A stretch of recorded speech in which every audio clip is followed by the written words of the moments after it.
Hello বিয়াস, আসসালামু আলাইকুম। সকলে কেমন আছেন? আজকে আপনাদের সুমি যাচ্ছে তার বাবার বাড়ি।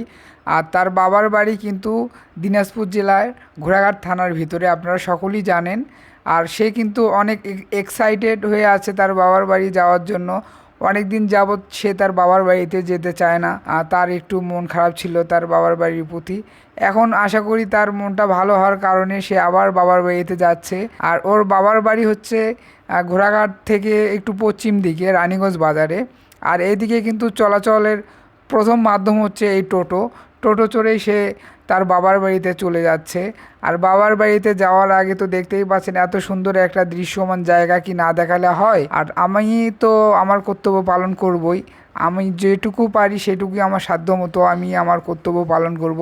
তো দেখতেই পাচ্ছেন তার বাবার বাড়িতে আমরা ঢুকতেছি। এটা হলো আমার শ্বশুর। আর শ্বশুর তো অনেক খুশি আমরা তাদের বাড়িতে এসেছি এই কারণে। আমার শ্বশুর তো মহা খুশি হয়েছে, ডাকাডাকি করতেছে, এই সুমি ওই সুমি তুমি কই।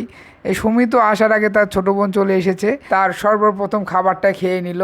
আর দেখতেই পাচ্ছেন এই সবুজ সমারোহের মধ্যে ধান ক্ষেতের ভিতর তো ও মহা খুশি। তারপর আমার শালা বাবু, তো ও তো আরও খুশি তার ভাগ্নিকে পেয়ে। তো সকলে ভালো থাকবেন, সুস্থ থাকবেন, খোদা হাফেজ।